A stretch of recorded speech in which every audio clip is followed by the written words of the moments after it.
All right.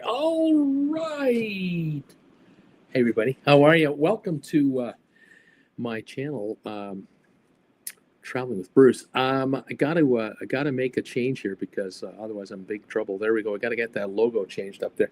Welcome to Traveling with Bruce. Hi, everybody. It's Monday, June the 30th, 2025. The last day of June. Half the year is gone. Unbelievable. Can you believe this? It's unbelievable. Wow. Welcome all to the channel here. Just thinking the other day, we're coming into July, and in 6 weeks, it'll be 8 years that I started this channel. 8 years ago, I started this channel. Oh my God, it's my longest channel. My stock market channel just had its 5th year on the air. Wow, just unbelievable. 2 channels at the same time on YouTube. What a run. Thank you all for being part of one or both of the channels. Great to have you all. Thank you for all the comments over the years and wonderful experiences. I've had the pleasure of meeting some of you in person over the years, which has been great. And maybe one day we'll catch up on a cruise. One never knows. I think I did meet a viewer on the Queen Mary 2 last year. For the first time, I met someone on a cruise ship that knew my channel. First time. But yeah, you never know. Jen and I are working right now on the possibility of 1 or 2 cruises this summer, but we haven't nailed anything down yet. We're hoping in the next week to 10 days to perhaps figure something out. There might be a river cruise. There might be a Mediterranean cruise. When we know, we'll let you know. But at the moment, nothing yet. We are at the moment plotting a series of travels that will get us together in Europe to merge and see our daughter as well, and then kind of go from there. But that's a whole other story. We'll get to that down the road. In the meantime, I'm working away feverishly on my getaway to Japan for August 1. And I've got plane tickets already set up for that, and on to Singapore, on to Dubai, and on to Amsterdam. So these tickets are all set. Now the question is logistics in between.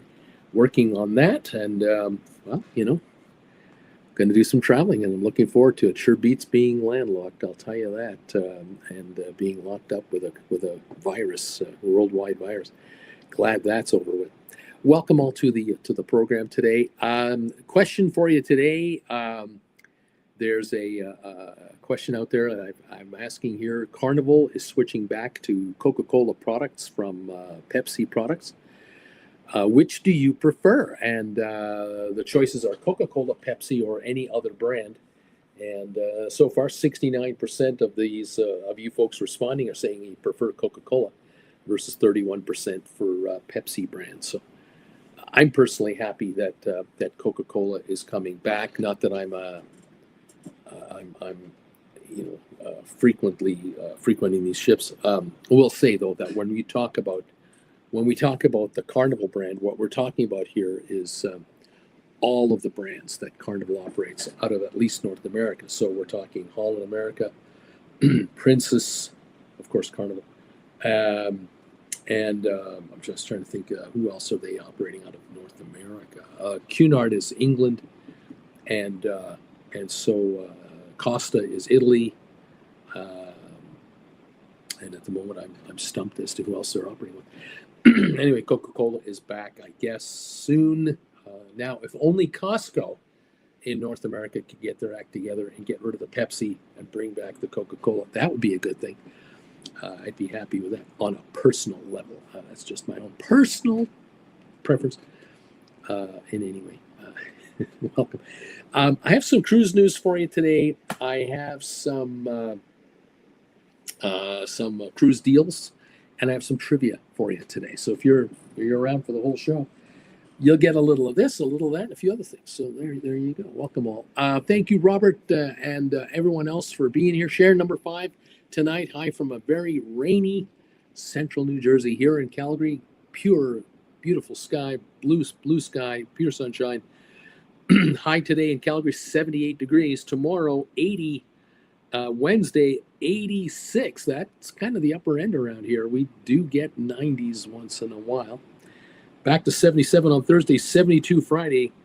Sunday, back to 70 degrees. So, we're into summer now, without a doubt. Sunset here, 9:54. Sunset here in Calgary. The longest days of the year lately is what we're experiencing right now.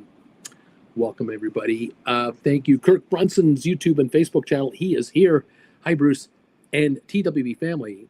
Kirk from New York City is here and home on vacation, buddy. Right on. Robert is here. Hello, Bruce and Auntie Jen. I gave you a thumbs up. Sorry, number is unknown. Ken Correca.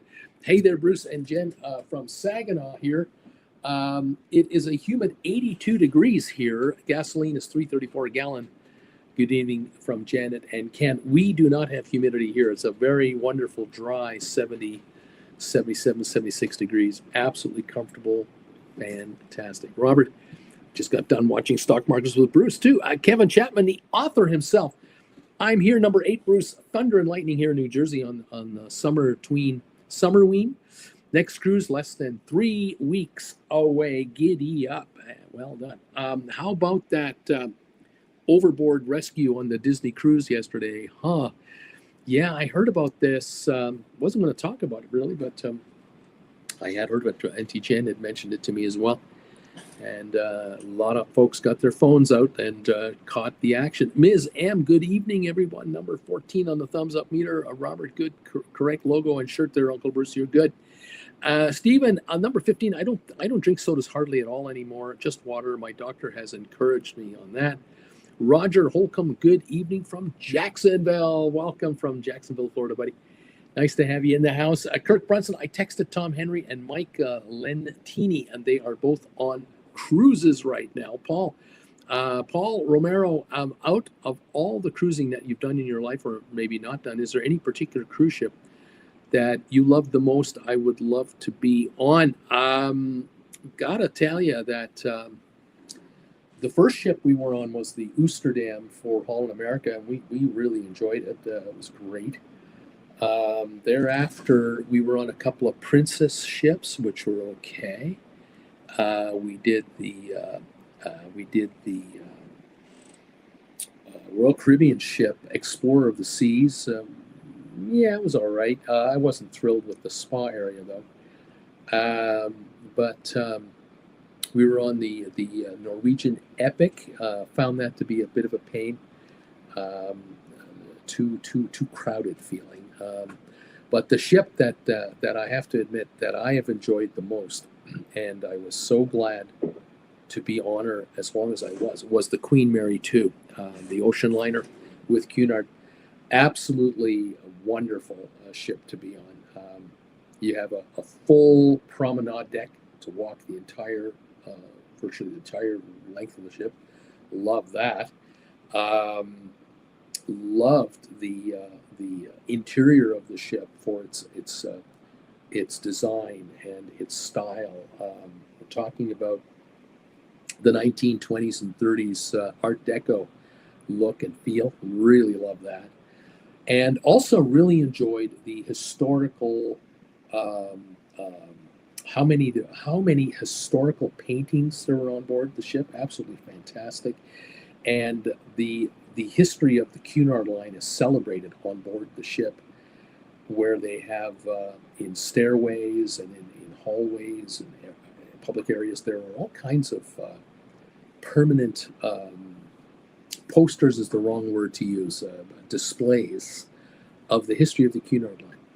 Really great stuff from the early 1900s into the war years, the post-war years. Really nice. I really enjoyed it. And then the vibe of the ship, the entire vibe, the captain's announcements, the staff.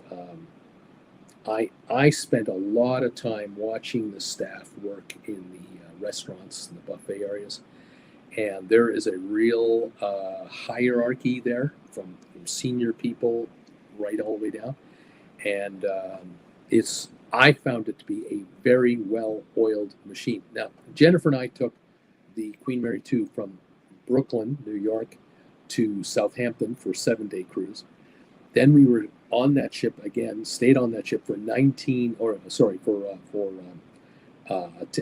11 more days. We did a British Isle cruise. I think it was 12 more days. So it was 19 days in total. Loved that. And then we took the Queen Mary from Hamburg a little while later, a couple months later, back to New York for a 10-day journey the other direction. And loved it. Just absolutely, of the ships I've been on, absolutely the one. Now, do I need a rock climbing wall? No. Do I need water slides? No. There are no water slides on this ship. No. Adult only feel? Yes. But were there children? Yes. But it was more adult oriented. And so I like that. But then look at me. I'm going to be 70. I don't need to be surrounded by screaming kids and all. I don't want that. So yeah, certain ships are no-go for this guy. This ship was worth it, and it was wonderful. Margie, hot here in Arizona, 113. Welcome, Margie, to the program. Look at that family. Nice to have you with us. Roger, number 17, I'm here. Margie says, my first Holland cruise was on Oosterdam in 2012 to Hawaii. Jen and I were on the Oosterdam in 08, March of 08. San Diego, down the Mexican Riviera and back. 7 nights. Fantastic. Really enjoyed it. Service was great. Food was great. We went with another couple. They were on a cabin, a balcony cabin on the, what would that be, the port side? And we were on the starboard side towards the middle part in a balcony cabin. And the 4 of us would get together every night at dinner. So we would have dinner together in the evenings and talk about your day. It was wonderful. We really enjoyed it. We did go off the ship together in Mazatlan. We ended up meeting another couple that these friends of ours knew we were coming in. So we ended up meeting with those. There were 6 of us for about 4 hours. Had a wonderful time with them. And the rest of the trip was really for Jen and I with this couple at dinner time. And it was a wonderful time. It was just great. Yeah, the Oosterdam. No complaints about the Oosterdam. Sharon, Paul, FWIW, Kevin, and I love Royal Caribbean Oasis class ships. They are so well laid out and have much to do. Brittany, hi there, Bruce, and everybody. Welcome, Brittany. Robert, I'm walking around my apartment tonight, so I will not fall asleep laughing out loud. Hang in there, buddy. You can always watch on the rerun, you know. Favorite cruise ship was Roger Holcomb. Favorite cruise ship was Emerald Princess to New Zealand, or New Zealand to Australia. Sorry, New Zealand to Australia. Favorite cruise ship, Viking Ocean to the French Polynesia. Oh, that would have been something. Brittany just got home from Walmart and about to put groceries away. Right on, but what I'm going to be putting away is frozen and refrigerated items. Right on. Sammy's Homar. Thanks, Bruce. Welcome. Sylvia is here. Hello, number 20. Hello, TWB. Hello there. Sharon, for what it's worth. Thank you very much. These codes are completely beyond me. They're always completely beyond. I don't know. I have no ability to remember some of this stuff. It is what it is. Welcome all to the show. If you could tell by my question of the day, the number one story of the day is Carnival switching from Coca-Cola products to Pepsi products. So if you happen to be on my page tonight and you see this trivia question or question of the day, please give it an answer. We've got 23 people. I'm asking, what is your favorite brand of soda? Would you rather have Coca-Cola, Pepsi, or another product entirely? We have 57% of you answering Coca-Cola, 30% of you answering Pepsi, and 13% of you are saying another brand would be my preferred choice. There you go. Thank you for that. Also, the thumbs up meter is rolling along. Thank you for answering the thumbs up meter tonight. If you can hit it, that would be a wonderful thing. We got 20 thumbs ups already. Thank you for that. Welcome to the show and welcome to the program. Fantastic. All right. Now, news of the day. Yeah, it is. It is that Carnival has switched back to Pepsi, to Coca-Cola from Pepsi.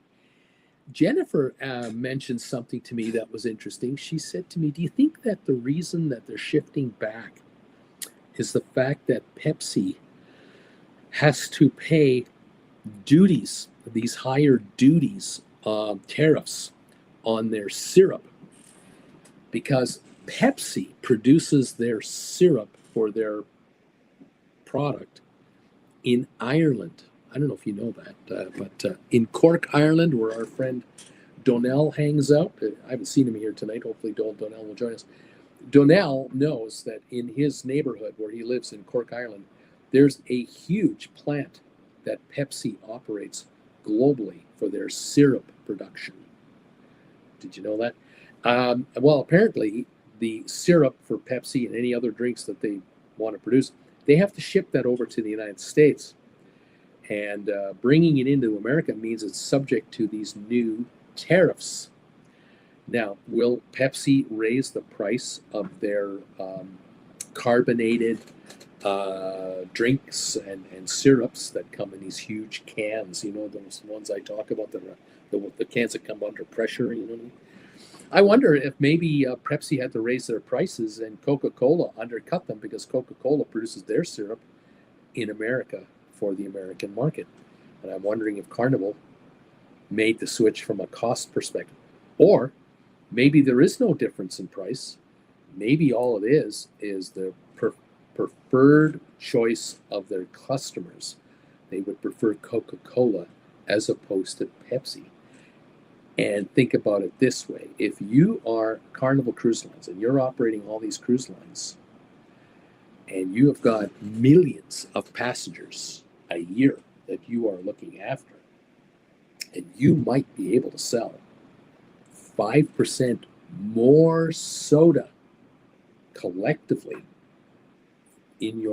under your brands, don't you think that could be worth millions and millions of more money net profit to the company? Because if you've ever been on a cruise ship, you can't get a Coca-Cola bottle or a bottle of Pepsi for 50 cents or 75 cents a bottle. I mean, we're talking $4.95 for a bottle of cola. We're talking expensive stuff. And so if Coke products sell better than Pepsi products, wouldn't you think that that would make a lot of economic sense for Carnival to do so? So I kind of wonder about that. I don't know. I wonder also, excuse me, I wonder also about one other thing. And that is that when you sign a contract with a Coca-Cola or a Pepsi kind of a supplier, you are offering the drinks in various formats on board a cruise ship. You're offering cans, you're offering likely small bottles, and you're certainly offering fountain drinks. And I'm wondering, now that Carnival has had a 5 or 7 or 10-year deal with Pepsi that is obviously coming up, that they can switch to Coca-Cola products, and that Coca-Cola, as part of a 5 or a 10-year deal, whatever this deal is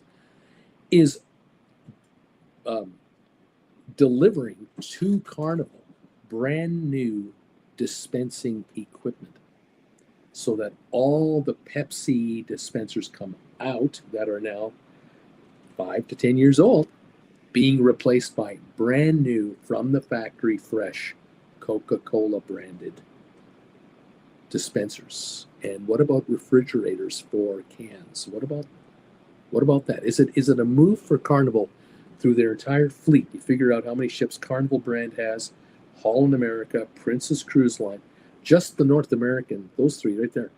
How many ships are we talking about? 60, 70 ships that are all going to get the equivalent of $100,000 to $200,000 of equipment or more. Maybe it's $500,000 in equipment per ship. Is this a multi-million-dollar kind of a deal? Because if you think about a cruise ship with 5,000 passengers on it, which is the big boys, how many colas are they selling a day on, through this equipment? It's got to be mind-blowing. So I'm wondering about the overall. We'll never know unless someone joins us on this channel that is a retired former Coca-Cola or Pepsi senior executive and can prove that to us, and then tell us the behind-the-scenes discussions that goes on. I can tell you that many restaurants around North America have been approached by Coke and or Pepsi to sell a certain product only in their restaurants, and they're being offered, in some cases, some very lucrative deals in regard to selling their exclusive product. Kind of make you wonder, doesn't it? Kind of does. All right. Robert says Pepsi. Rocky number 19. Welcome, Rocky Grasso. Susan R. I'm number 25. Hello, everybody. Roger Jim Belushi on SNL always said, no Coke, Pepsi, Pepsi, Pepsi, cheese boogie, cheese boogie, cheese boogie. Sylvia, Carnival should get cheer wine from Salisbury, North Carolina. Laughing out loud. Cheer wine is non-alcoholic, tastes like Dr. Pepper. That's what they should get. Craig Cooper, hi from Savannah. I have a question. Well, fire away. Roger, I lived in Salisbury, North Carolina for 1 year. I love cheer wine. Sylvia, Roger Holcomb, I live in Greensboro. I like cheer wine too. There you go. A couple of commonality things here. But fire away. If you have a question, Craig, just type it in there and I'll see if I can get to you. Welcome one and all to the program tonight from wherever you are. Thank you again for answering the question of the night, whether you're a preferred Pepsi drinker or a preferred Coca-Cola connoisseur, or do you have another brand in mind? 25 answers now. 60% of you say Coca-Cola is my preferred brand of cola. Pepsi product, 28%, and other brands, 12% of you like another brand. 20 plus thumbs ups come through here. The thumbs up meter is chugging along. We're at now 26 on the total thumbs ups. Thank you, everybody, for that. All right, let's move on and keep it going here. Next topic here. I read today about Royal Caribbean. This is not a brand new story, but I've got a take on this. Excuse me. The other day, Royal Caribbean mentioned that the independence of the seas had to cancel a port of call. And the speculation by the author of this article was it had to do with mechanical issues. Obviously, the engine, the ability of the ship to maintain a certain speed or greater. And that got me thinking about, well, how old is the independence of the seas, and when was the last time she was furbished? Why is she acting up? And it caught me by surprise when I took a little peek at some of this information. I went out to one of my favorite sites, vacationstogo.com. I don't know if you've ever bothered going there, but I looked up information about Carnival ships, and I looked up information about Norwegian, and I looked up information about Royal Caribbean, and I was trying to figure out how old some of these ships are, and when is the last time they were actually, refurbished, because obviously if you go in for a month, you can get a lot of work done. If you know that a ship is going in a year from now for a full refurbishment, including engine room work, perhaps the replacement of an azopod, for example, you would order an azopod at least a year, maybe 2 years in advance from the manufacturer that originally made yours, so that you would get a brand new one under warranty, get it installed in dry dock, when you brought the ship in. Typically, of course, if you're bringing a ship in for a month, you're going to replace carpets, you're going to repaint and re-lacquer, you're probably going to replace a bunch of chairs in the dining room. At the very least, you're going to get them reupholstered. Furniture in cabins might be completely changed out. New TVs brought in. Instead of having a 40-inch television, you're going to put in a 55 or 60-inch TV. All the upgrades you can do, carpeting everywhere and so on. But engine work, important. So anyway, I looked at this right here. Check out this chart here. See if this is all of it. This is part of it, yeah. So here's the first half. These are all of the ships that our friends at Royal Caribbean operate. I'll put myself over here. So you can see at the very top here, it says Adventure of the Seas, built in 2001 and refurbished in 2018. And then beside that, 3,114 passengers plus crew. Well, what I find interesting about this list from Royal Caribbean is that prior to COVID, it was very uncommon to find a ship that had not been into dry dock and been refurbished any longer than 5 years. Now look at the list you see there. Refurbished in 2018, that is 7 years ago. You know what we're dealing with here. We're dealing with a cruise line that, in the case of the Adventure of the Seas, the Brilliance of the Seas, Enchantment of the Seas, Grandeur, some of these ships are still running. Some of them have already gone in, but the refurbishment times have been stretched out. You'll see Independence of the Seas, the ship we're just talking about, 7 years. Any wonder why they're having propulsion problems? Liberty of the Seas, 2016. Mariner of the Seas, 2018. Navigator's coming up to their refurbishment and with a 2019 date. I find this fascinating. Take a look at the Take a look at the rest of this. Oasis of the Seas. Then we have Radiance of the Seas. Now, I thought Radiance was going in 2016 and Rhapsody 2016. That's 9 years. That's almost double time. Serenade of the Seas 2017. Vision of the Seas 2018. And Voyager of the Seas 2019. Now, something I want to mention to all of you, especially those of you who are not seasoned cruisers. If you're not a seasoned cruiser, you haven't been around a while, you might not be aware of the fact that these ships might have been 6 or 7 years since they've been refurbished, which means you're talking about carpeting that might be fraying at the edges. You might be finding all kinds of mechanical issues. You might be finding that a number of the features of the ship are down and are no longer in operation until the next refurbishment. So maybe a water slide doesn't work reliably. Maybe one of the restaurants is terribly slow in bringing certain services. If a ship is routinely notifying passengers of lost itinerary stops, that's a sign the ship can only go 17 knots instead of 23 knots. You can't get the full cruise in. You can't get in, get out, get in, get out, and make every stop. You're going to have to take a stop out every cruise. So if you're booking your own cruise down the road and you find a super cruise deal that just turns you on,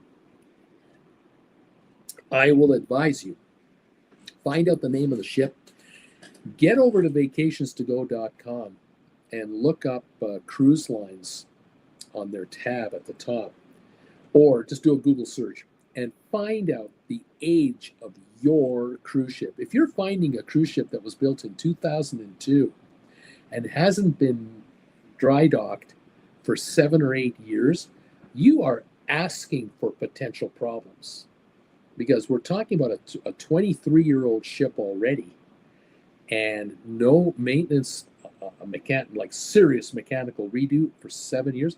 That means the air conditioning could be suspect. The plumbing on the entire ship could be suspect. Engine problems could be an issue. This is no good. And then the overall little things about the ship's look might turn you off, especially high traffic areas. So if you do find a super cheap cruise, there might be a damn good reason for it. It's because the ship has gone out of favor with a lot of its regulars, and they're not going to book another cruise until they refurbish the ship. The problem for cruise lines is, unfortunately, salt water and the salty air has a way of eating ships all the time. They just destroy them. And cruise lines have to cough up no less than $100 million to do a 2 or 3 week for refurbishment. If you're going to do a 4 or 5 week refurbishment, you're talking maybe $200 million, because you're talking about a vessel that might handle 3,200 passengers and 1,300 crew, 4,500 people. You're talking about a lot of toilets that need to be looked after. You're talking about a lot of door handles, a lot of carpeting, a lot of deck chairs, like all of them, maybe all of the loungers, all of the dishes that are wearing out. The knives, forks, and spoons look like crap. They've long lost their shine. Glasses chipping here and there. I mean, hey, it's wear and tear, kids. It's nothing personal. It's just life itself. But then when you walk along the public areas like the foyer and the grand hallway and all, if you start to see rips in the carpeting and patches, that's not a good vibe. So keep that one in mind. I saw that today. I thought, that's something I wanted to bring up with you today. Another thing I want to bring up with you today is Carnival Cruise Lines. They've got something going on. I'm not picking on Carnival, by the way.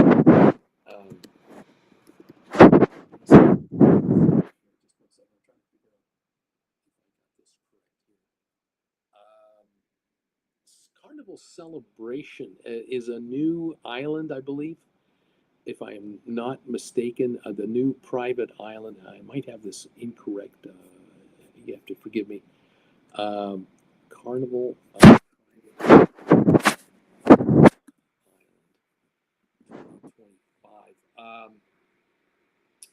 Celebration Key. That is what we're talking about. Yes, Celebration Key. Sorry about that, folks. The Celebration Key private island for Carnival. I wanted to talk to you about that because it's getting ready to open up and getting ready to highlight it and promote it and so on and so forth. And I'm curious if you've heard or not about the cost of this thing, what they're going to be charging to utilize it. It looks very similar if you've seen images of the Coco Key in the Bahamas. It gives you that kind of a vibe. Celebration Key is coming, and for whatever reason, I can't get I want to give you a picture of it, but I can't get it to pop up on the screen. I found out what they're going to charge you. If you're going to be a Carnival passenger and you want to go to this resort, give you an idea. Adult only Pearl Cove Beach Club, $99.99 a person admission fee to go to this thing. You want to go to the open bar, add $40, $140 a person. What I don't know, and I can't answer this question at the moment, is whether or not there's taxes on top of it.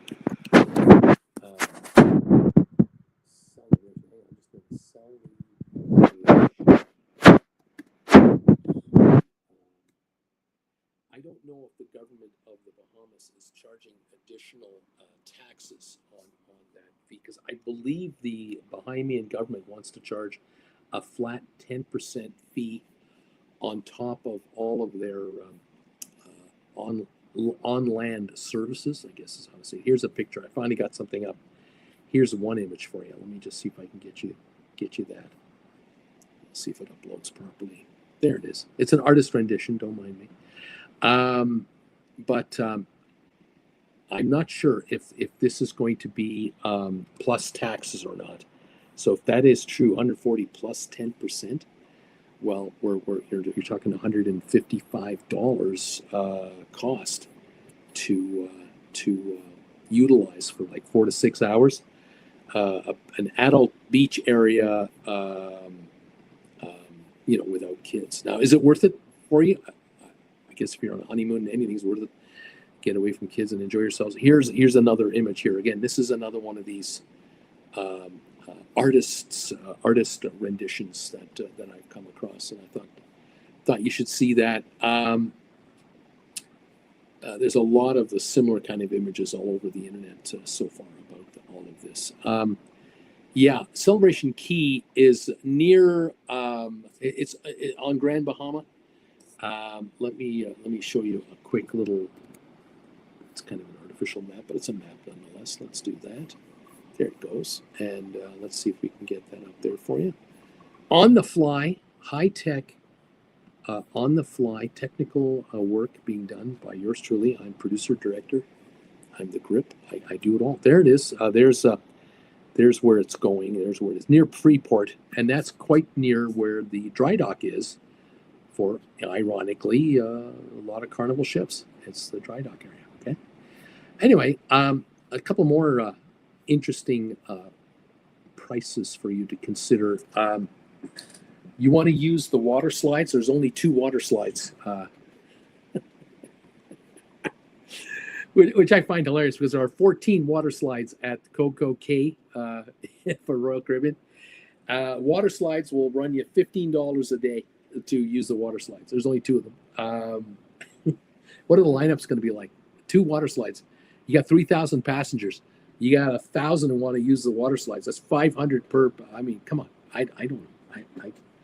Can you spell disaster? You want to rent a water noodle? You know what a noodle is? You know those long, skinny styrofoam things that bend? A water. You want to rent? You can rent one for $20 a day. This is Carnival. I'm not talking about 6-star luxury cruise lines. Of course, they would probably offer that for free. Carnival is going to soak you $20 to rent a noodle. Oh my God! You want a cabana or a villa? Now you're going to pay $600 to $2,800 a day for a cabana or a villa that can hold between 4 and 10 people. Just a little hi, how are you? Welcome to the party, pal. Someone's paying for it, and passengers are going to pay dearly. Isn't that amazing? Look, if it's a good time and it's working out and everyone's happy about it, I guess, you got to say it's all right.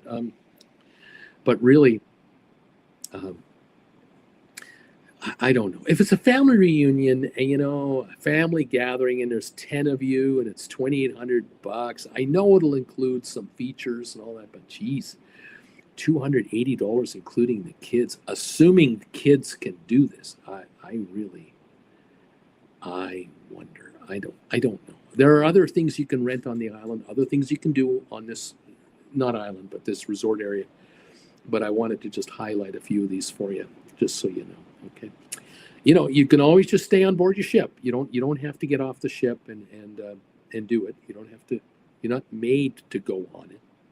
And it will have its own dock facility. So I think this picture here, not very good quality, but okay, let's see. Here's another sort of an artist rendition of the facility in action once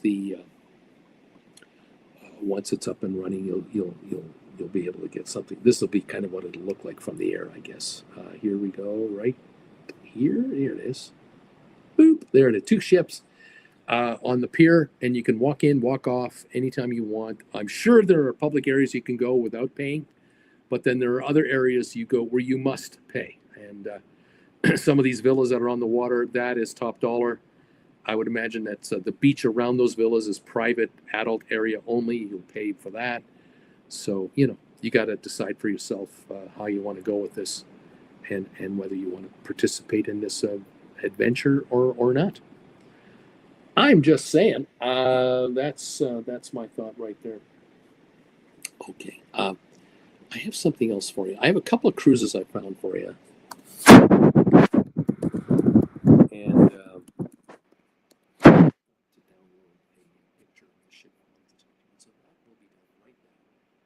shouldn't take too long. Just bear with me a moment or two as I attempt to find. Here's a nice photo. I think we can use this. I found a couple of cruises that may not have been like the cheapest in the world or anything like that, but boy, these caught my attention. I thought I'd show them off to you. The first one is on the Celebrity Edge cruise ship. Now, you know this ship. This is the one that has that floating platform on the side of it that goes up and down. This is the first of the Edge class ships that did this. I found a deal on the edge. I believe it might be here. Yeah, it's a 19 night cruise, and you can see the prices. An ocean view would be $1,600. A balcony is 1,914 for 19 nights. I thought that balcony rate was pretty good. Not the suite at 11,300 is not what I had in mind for you, but the balcony at 1,900 I thought was a good deal. This one starts in Honolulu. So you fly to Hawaii, 4 or 5 days earlier and enjoy Hawaii for a while and get on this ship from Honolulu. You're going to go to Sydney, Australia. And I thought, hey, this would be an interesting cruise to take. Here's the itinerary. I'll just put myself over here. Yeah, you leave on Wednesday, October 1. Just as the fall air is beginning to hit North America in certain areas, October 1. And October the 7th, you're in Moorea, so Society Islands for 2 days. Then you're in Papati, Tahiti on the 9th of October. Then you're in the Society Islands again. I can't even pronounce that. Raiatea. I can't pronounce that. That's on the 10th. A couple more sea days through the international date line. You end up in New Zealand on the 16th of October. Tauranga, New Zealand, Auckland, New Zealand on the 17th, Bay of Islands on the 18th. A couple of sea days, and then you're in Sydney, Australia. And now you spend a couple of weeks in Australia and enjoy that area, and fly home or fly over to Auckland again, back to New Zealand, spend a week in New Zealand, and then arrange a flight home. That would be quite the vacay. With a 19-night vacation on ship for $1,900 a person, that is a good deal. This is a 5-star cruise line, and this is quite the cruise. It will be, of course, in warm weather, because when you get to Sydney, Australia, you are entering summer. We are leaving winter and heading south for summer. And that might be a cruise that might be worthy of strong consideration. I thought the pricing was fairly reasonable, actually. Got another one here for you.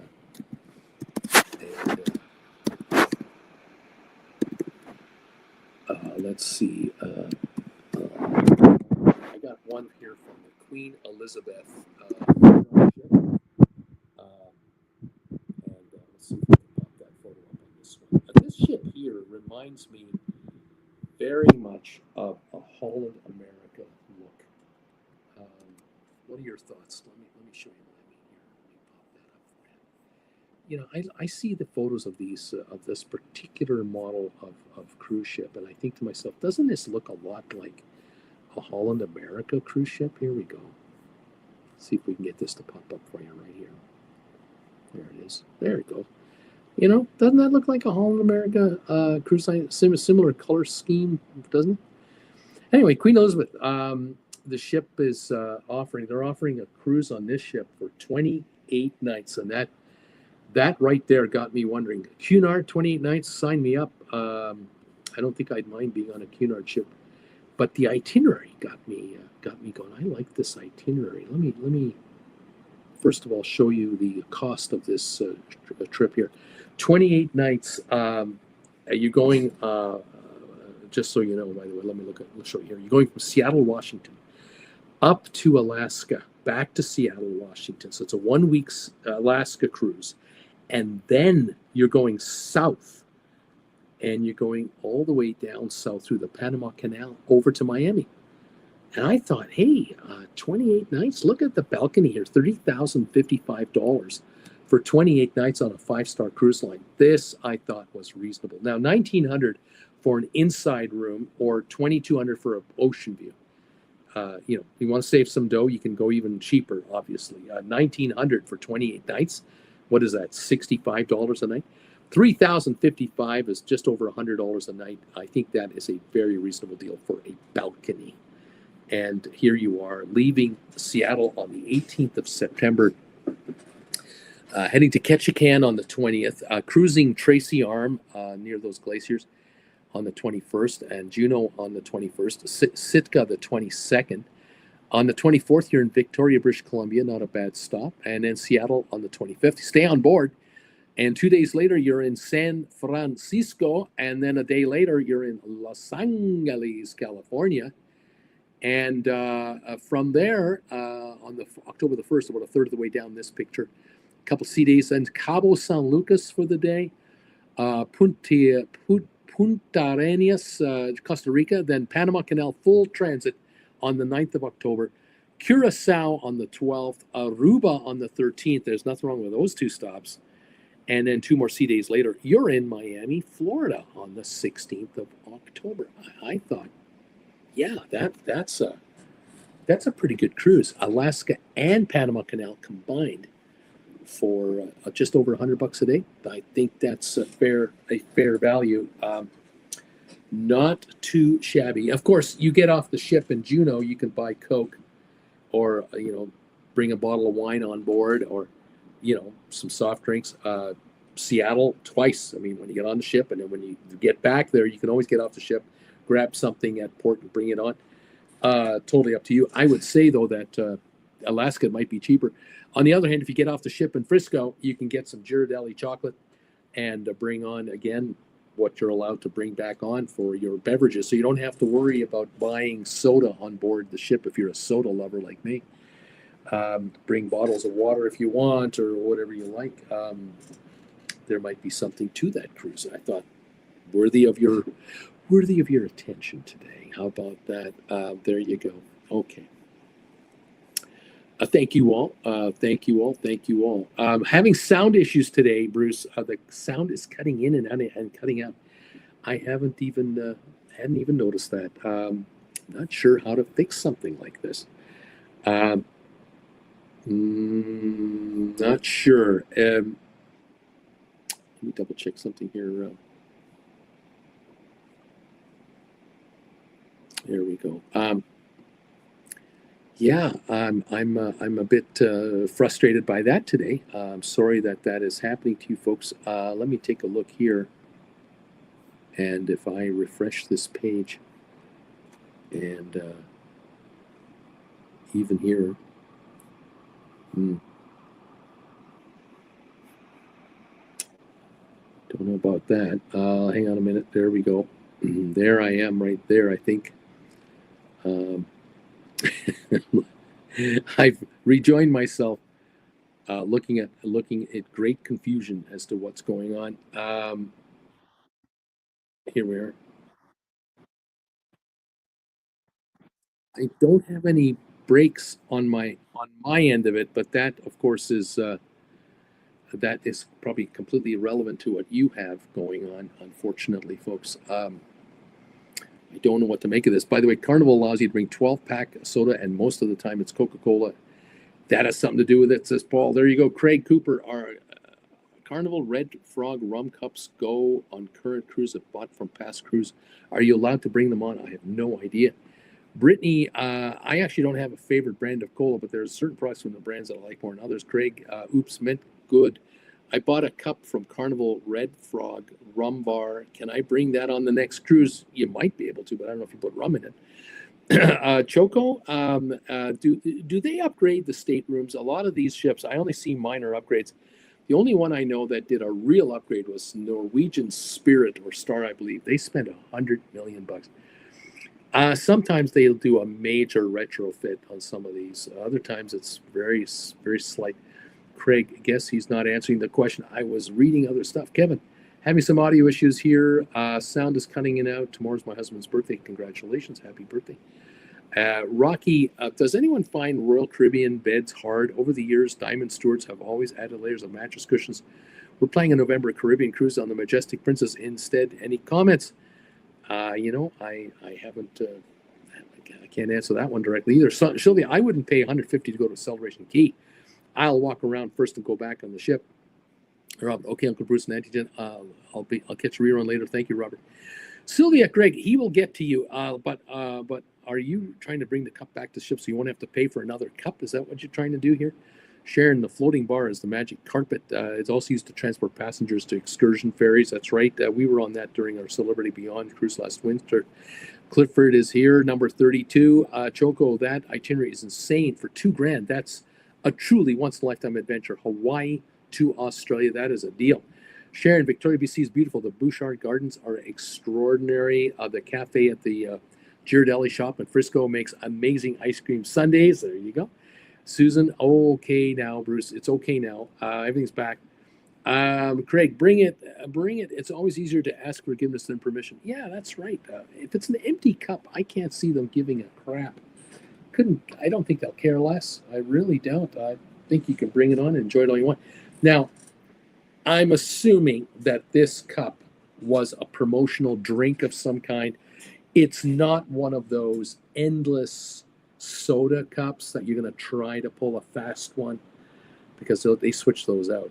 So I'm assuming that's what we're dealing with. But again, I don't know for sure what kind of a question we have here. But if it's just a cup, I'm sure you can bring it on. No problem at all.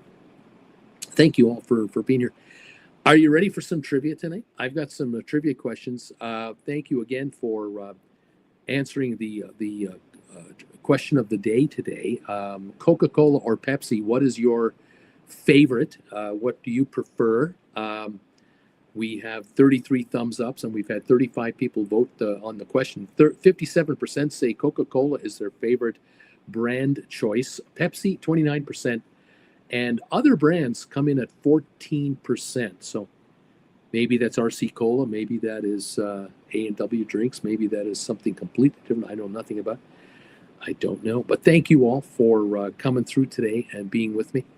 I got some trivia for you. Let's see what happens. Hey, a Cool Jazz. What happens if you spend $2,800 for a cabana and it rains? Do you get refunded? I have no idea. I do not know on that one. That would be a dilemma. And what kind of rain? Is it just sporadic? It's an 80-degree day and you can enjoy the water and the beach. They may not refund it. I don't know. Yeah. Hard to say. All right. Yay, trivia, says Sharon. All right, here we go. First trivia question of the day. And just to give you, again, a heads up on my trivia questions, they are multiple answer questions. Please only give me one answer at a time when you type it in. No cheating on Google. You're on your best behavior. You're on your honor. Thank you all for participating every week as you do. It's much appreciated. There we go. Let's take a look here at question number 1. Okay, number 1 question today. Here we go. I voted Coca-Cola, says Brittany, only because that's the one brand I like most of my products from. And I'm with you, Brittany. I'm a Coca-Cola guy too.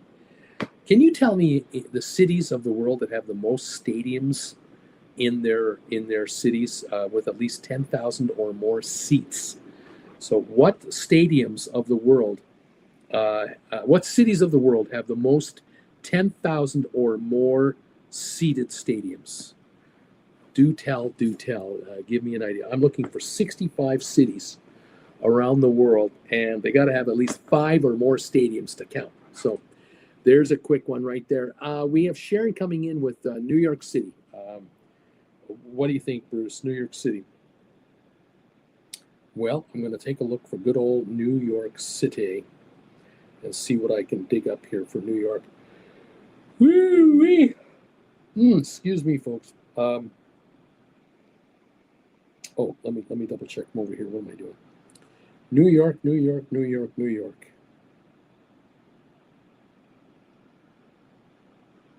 Yeah, Yankee Stadium. There are 6. New York has 6 stadiums. The big one is New York as a Yankee Stadium. Chicago, Bruce. Chicago, Illinois. 6 stadiums in Chicago. Soldier Field is number 1. London is number 1 on the list. Well done there, Susan. London has 18 stadiums, Wembley being the big one. That's where all those concerts are held. Ms. M is thinking about Roma. Well, Rome certainly has one of the oldest stadiums, but they don't have, they're not on the list of the most stadiums.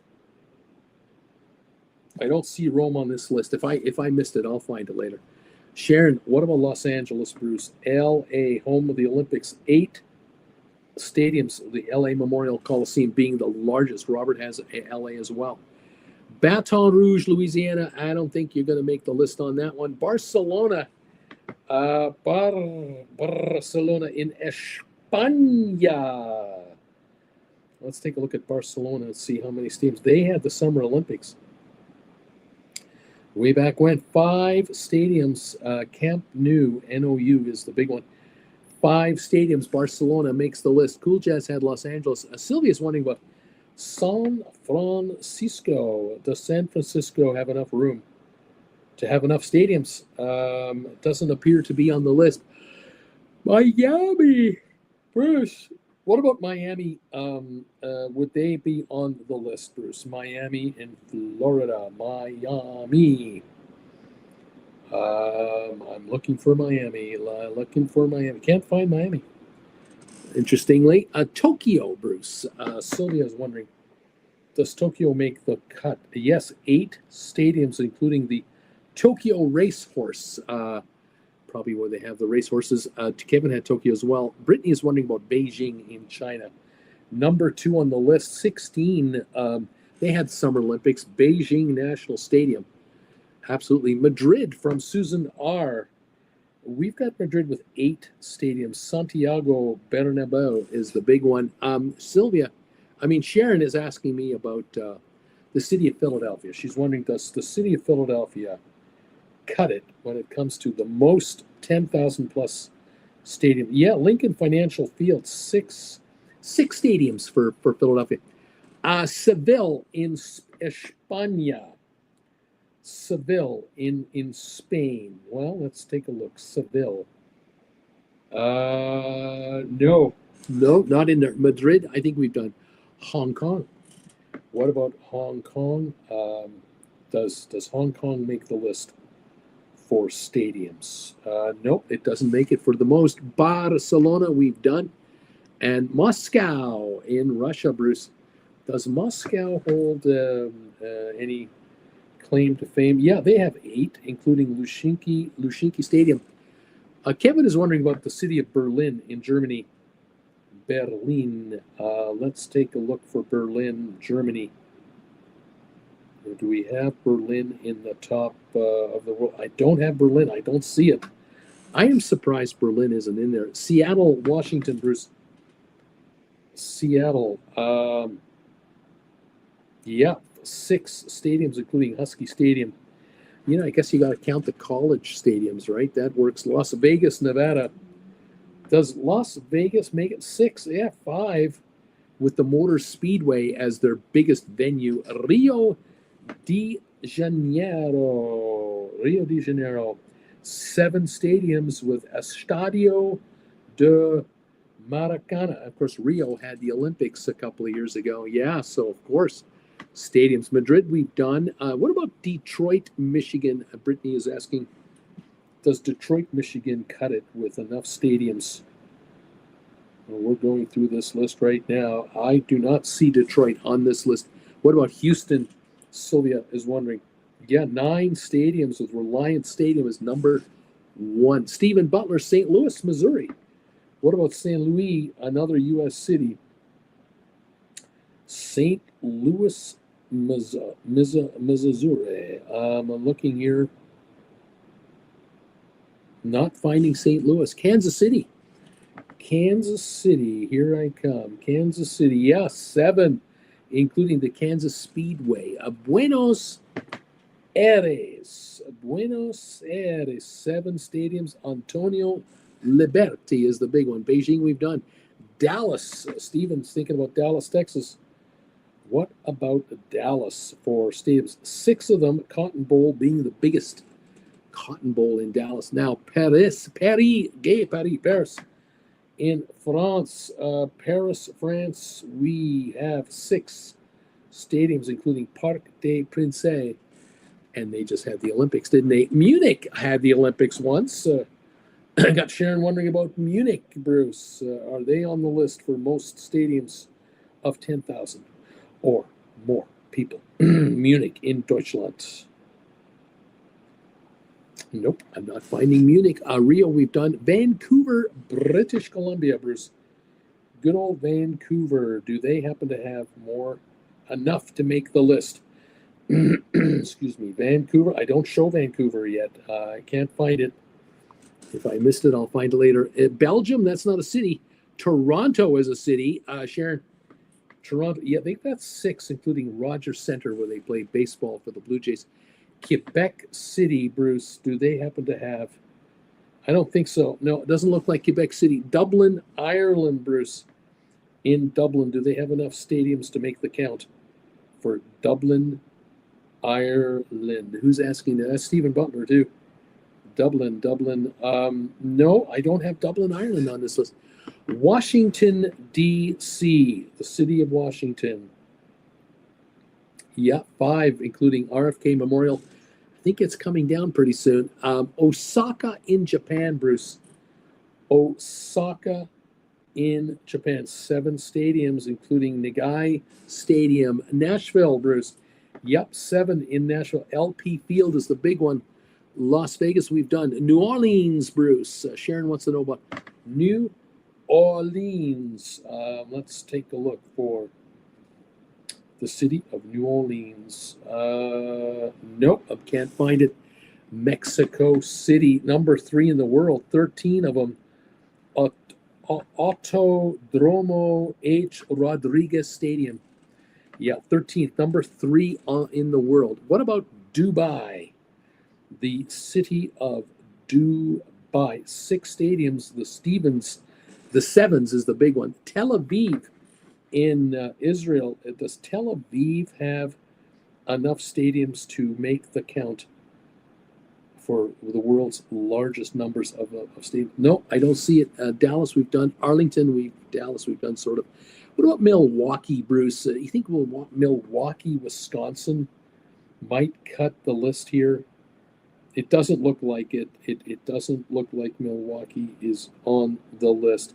There's a ton of U.S. cities, though, still on this list. Milan, Italy, in Italia. Milano, in Italia. I'm looking for Milan, and I'm not finding Milan. Zurich, Switzerland, Bruce. Zurich, Switzerland. No, Zurich. Geneva, Bruce. Geneva, Switzerland, then. No Geneva either, then. That's interesting. No, neither. Melbourne, Australia, Bruce. Melbourne. Yep, 9 stadiums. The cricket ground is number 1. Indianapolis, Bruce. They have 7. Lucas Oil Stadium is the big one. Sydney, Australia. Yep, 10 of them. ANZ Stadium. Sydney is like number 6 on the list worldwide. Sharon is thinking Montreal. Yes, Montreal's on the list. 5 stadiums, including Olympic Stadium, Olympic City. Brussels. What about Brussels, Bruce? Would Brussels be on the list at all? Brussels. No, they're not on the list. Ottawa, in Canada. Ottawa, Ontario, Canada. I don't think so. I do not believe Ottawa cuts it. No, it doesn't look like it. San Juan, Puerto Rico? San Juan, Puerto Rico for stadiums. No, not there. San Juan, no. There are other cities that start with the word San or begin S-A-N that are on the list. Minneapolis. We've done Indianapolis. What about Minneapolis? No. Richmond, Virginia, Bruce. I don't think so. I don't think Richmond's going to cut it. Ontario, California. No. Memphis, Tennessee. Would Memphis be on this list by chance? No. Quebec, no. We've done that. Boston, the city of Boston, Bruce. Yes, 5 stadiums, including Alumni Stadium. Salt Lake City, no. Let's see. Canberra, Australia. Canberra, the capital of Australia. Canberra. We have Sydney, we have Melbourne, but not Canberra. No, San Diego, Bruce. That's one of those sand cities you're talking about, No, San Diego. is not on the list. No, San Francisco we've done. Charlotte.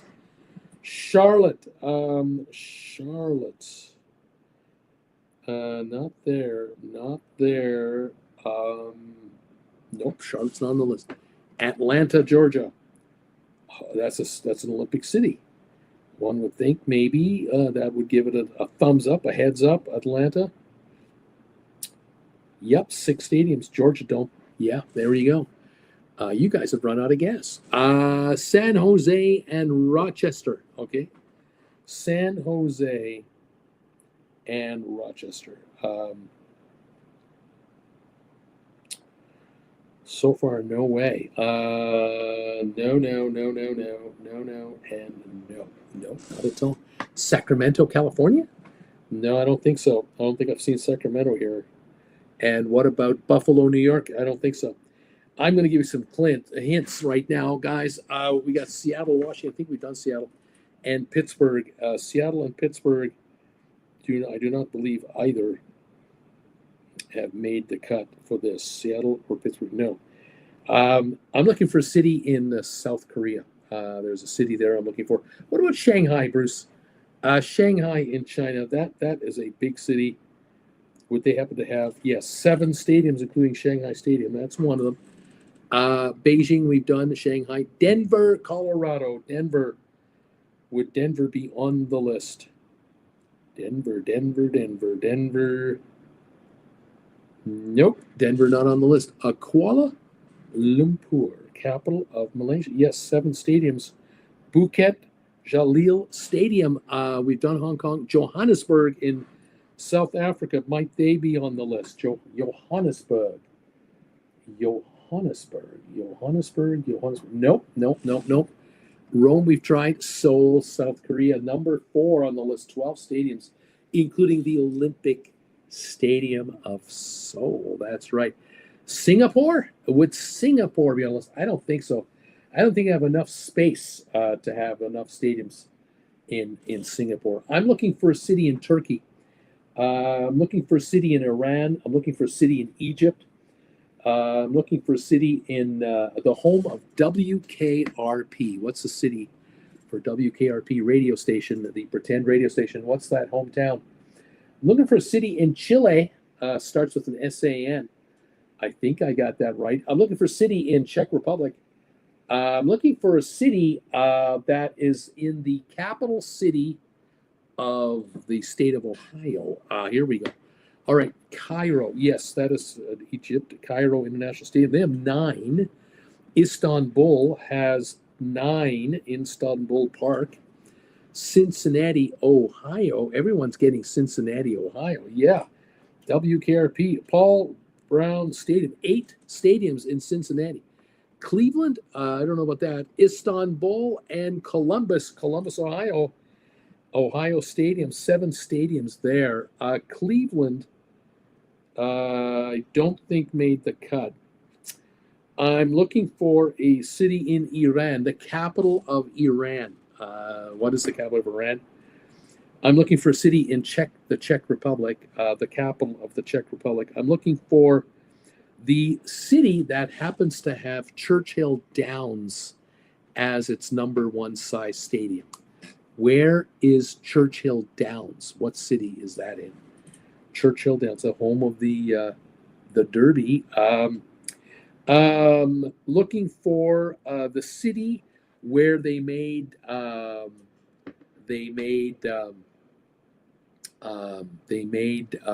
Hangover #2 movie. I believe it was Hangover #2 they made in this city.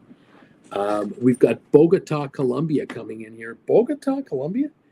No, I don't have Bogota on my list. What about Kentucky? Well, that's a state. I'm looking for a city. Cairo, we've done. Louisville, Kentucky, Churchill Downs. Yes. 7 stadiums in Louisville, Kentucky. Tehran, Iran. Yes. 9 stadiums. Azadi Stadium is the big one. Baltimore, Maryland. 5 stadiums. M&T Bank Stadium. Las Vegas, we've done. I'm looking for a city in the United Arab Emirates, but it's not Dubai. It's the other big city in UAE. I'm looking for. Let's see. Where am I? Where am I right now in this city? Where that's on the list. Looking for city in Texas made of two words. City in Texas. There's two of them with two words I'm looking for now. In Texas, two in Texas with two words. I'm looking for. Hang on a second. Look. Oh, someone asked me about Cleveland. We've got Cleveland Brown Stadium. You five right there. Hungary. I'm looking for a city in Hungary. Looking for a city in Portugal. Looking for a city in Hungary again. At least I think it is. Brazil. I need a city. Peru. I need a city. Australia. I need a city. Another one in China. Another one in China. In Indonesia. There's a few more. Okay, let's go. We've got people answering here. Tampa, no. Abu Dhabi, yes. Abu Dhabi has 6 stadiums, including Sheikh Zayed Stadium. Mumbai in India, by chance, a big city. Mumbai, do they have stadiums? No, not in Mumbai. Can you believe it?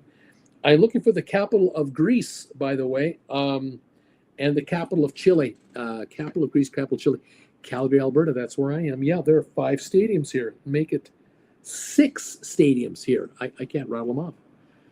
For the life of me, I can go McMahon Stadium where they play football, and I think Spruce Grove where they have the equestrian, and I don't know where else. Oh, we're talking about the home of the Flames, the Saddle Dome. Okay, I got 3 of them.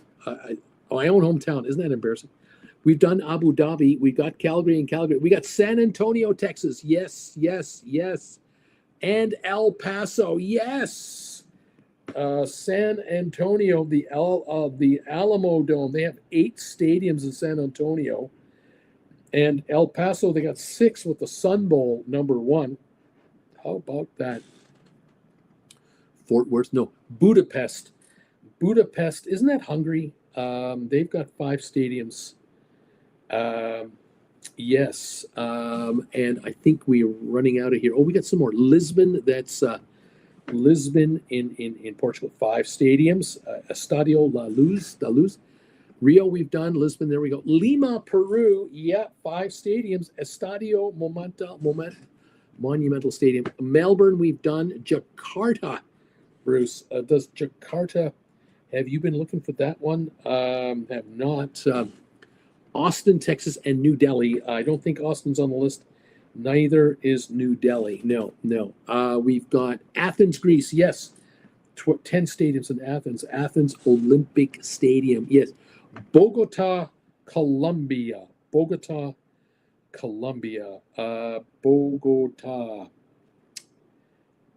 know I was asking for it. I'm pretty sure I was asking for Bogota, but I'm not finding it, but I think so. It's all good. Keep going.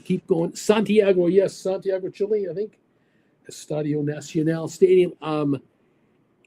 Calgary Rough Riders, thank you, Cool Jazz. Warsaw in Poland and Honolulu. No, neither are on this list. No. I've been looking for Prague in the Czech Republic. Bangkok, Thailand. Quito, is that Peru? Quito, Peru? I'm not sure. Monterrey, Mexico. Birmingham, is that Alabama? Sofia, I don't know where Sofia is. What country? Bulgaria? Bolivia? Not sure. Bucharest, isn't Bucharest? I thought it was Hungary too, but it's not Hungary. Bucharest is, where's Bucharest located in? Anybody want to tell me that? Brisbane, Australia. Doha, Zhengzhou, Tianjin, Jakarta. Oh, somebody gave me Jakarta. Busan and Daegu.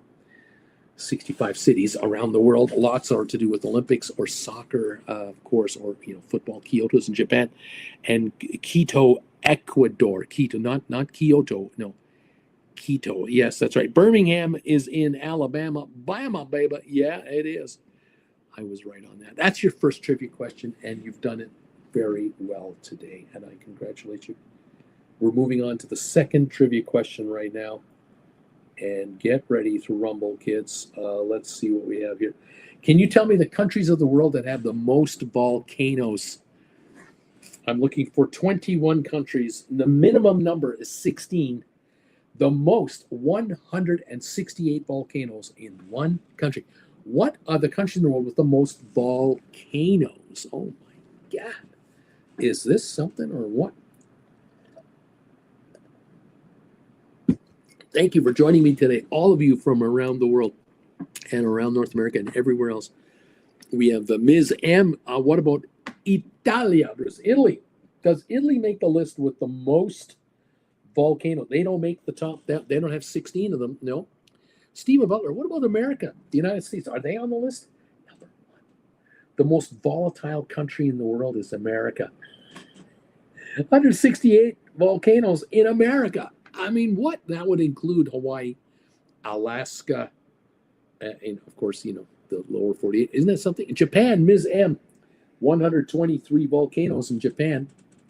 The USA. Saudi Arabia, Bruce. No, Saudi Arabia, pretty quiet. A lot of sand there.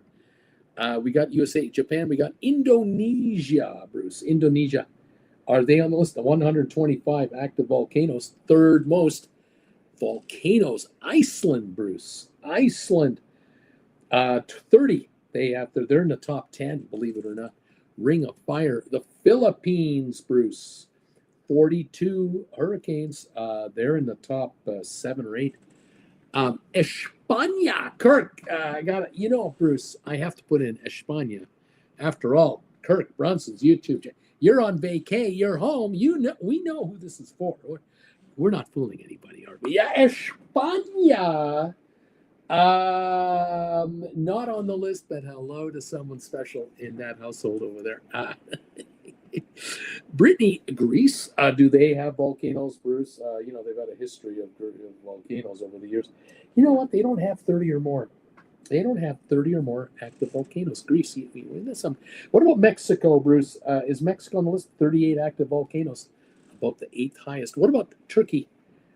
Turkey. Nope, they're not in there with active volcanoes. Sylvia is wondering about India. What about India, Bruce?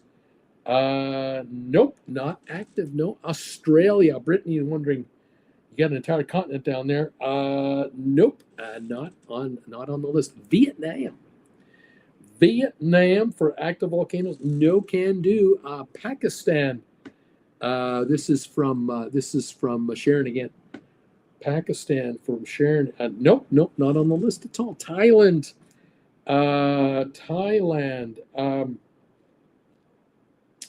Double checking very carefully. Not on the list. Japan, we've done. New Zealand, Bruce. New Zealand, 27 hurricanes. Top 15. Antarctica, no, not going to cut it. Iceland, we've done. The Philippines, we've done. Greenland, that would be Belgium then, the territory of Belgium. And no can do. Russia, yes, number 2 in the world, 144 volcanoes in Russia behind America. Asia, that's a continent. That's not going to cut it. We need countries. Australia, we've done. Peru, Bruce. What about Peru? Peru is not. Yes, just made it. The last one. 16. Peru is the lowest one on the list, but they're on the list. Sylvia is wondering about China. China for volcanoes, not on the top 21. No. Micronesia. Nope. Malaysia. The country of Malaysia. No. We have Chile. Number 83 volcanoes, 4th on the list. Chile. Sylvia's France. The country of France, because there are 20, because of all the French territories. Yes. The Pacific Islands and Asia. Yes. France cuts it. Yes. We still need a few more. We need a country where people are starving to death, with one of the highest starvation rates, one of the poorest countries on the planet. Need a country that has 3 words to its name, and the middle word is new. Something new, something. We need a country that is named after a circle that you can draw around the earth. What is the name of that country? We have Poland being guessed here. No volcanoes in Poland, no. Portugal for volcanoes. No. Papua New Guinea, yes. 49 volcanoes in Papua New Guinea. The United Kingdom, Bruce, not on the list. Ethiopia, yes. They're starting there. 50 volcanoes in Ethiopia and New Guinea. We got Ecuador. You can draw that circle. Yes, it's Ecuador. 34 volcanoes in Ecuador. We're getting close here. I happen to live in a country that's on the list, I'd like to say. What else? We have Tonga coming in. Someone is guessing Tonga. Yeah, 20 volcanoes in Tonga. Guatemala, 21. Yeah, cool, Jazz. Looking for an African country that is where you would climb Mount Kilimanjaro, I believe. A couple of Latin American countries come into play here. And a South American country starting with the letter A. Costa Rica, not in the list. Canada, yes, Canada, my country here. 24 active volcanoes in Canada. I don't even know where one is. I honestly don't know where we have a volcano. It's got to be in British Columbia. Nothing's coming to mind. Kenya, yeah, Kenya, 21 volcanoes, not as many as Canada. How about that? Country in South America beginning with the letter A. What about St. Vincent? No. How about two countries in Latin America, just south of Mexico, north of Panama? What are we talking about? Whistler? Is there a volcano in Whistler? I don't think so. No. Yeah, I don't know where there's an active volcano. Honestly, I don't know. There are hot springs in Banff. I know that. Radium hot springs, between here and British Columbia. Yeah, but I don't know of a volcano there. Argentina, yes, letter A for South America. 28 active volcanoes in Argentina. Nicaragua, yeah, there's 18. One country left has two words between Panama and Mexico. Not Colombia, not Costa Rica, not Dominican Republic. It's not Nicaragua. It's not Honduras. It has two words, this country. And right there, Brittany is on it. El Salvador. Yes, 18 thumbs ups, or 18 volcanoes. Thumbs ups to you. Okay, that's the volcanoes. We got the volcano countries. We have one more quiz to go. This is the last quiz of the day. And I'm curious to know if you can knock this one off. Some of you will get a lot of these. We have 11 correct guesses. Only 11. Okay. Thank you, Cool Jazz. Thank you, Sharon. And thank you, Ms. M. Here we go, guys. Blackcomb. Is there a volcano in Blackcomb, Alberta? Is there an active volcano somewhere in Saskatchewan? Manitoba, Ontario, Quebec? I don't know. I don't know where they are. Northwest Territories? Where are there active volcanoes in Canada? I have no idea. Earthquakes? Laughing out loud. And looked it up. Volcanoes in BC and Yukon, apparently. What do you know? The West. Okay, here's your last quiz. Can you tell me the countries of the world that have the most land borders with other countries? What countries have the most land borders? There you go. You got to have 8 or more to make this list, baby. 8 or more, or you don't cut it. So Canada doesn't work. It only has one land border with America. That's not going to work. America doesn't cut it. They've got Canada and Mexico. That's 2. Not going to cut it. So what countries are we talking about? Russia, Stephen Butler, yes, number 2 in the world. 14 land borders, tied with the other country with 14. Brittany is defying me going to America here. What about Brazil, Bruce? Cool Jazz. Yes, Brasilia, 10 borders, 10 land borders for Brazil. Cool Jazz, India. Nope, not in the list. Russia, we've done already. Paraguay? Is Paraguay on this list? No. What about Chad? Is Chad on the list? They're kind of landlocked. Nope, they're not on the list. China, number 1 with Russia. 14 borders. China and Russia each have 14 land borders. Nigeria is being guessed right now. Not on the list. Germany, Yep, 9 borders for Germany. 9 borders, Germany. Well done. Ukraine? No. What is this? Romania. Romania. Nope. Latvia. Nope. France, the country of France. Nope. The country of China, we've done. Switzerland, no. Hungary, nope. Monaco, no. Turkey, yeah. Turkey, 8 borders for Turkey, yeah. Iraq, nope. Ukraine, no. Afghanistan, nope. Germany, we've done already. France, yes, France has 10 borders around it. Liechtenstein, nope. España, Miss M. España, no.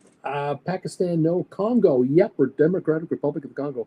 9 land borders for the Congo. Ghana, Czech Republic, Mexico, and Brussels. Brussels is a city.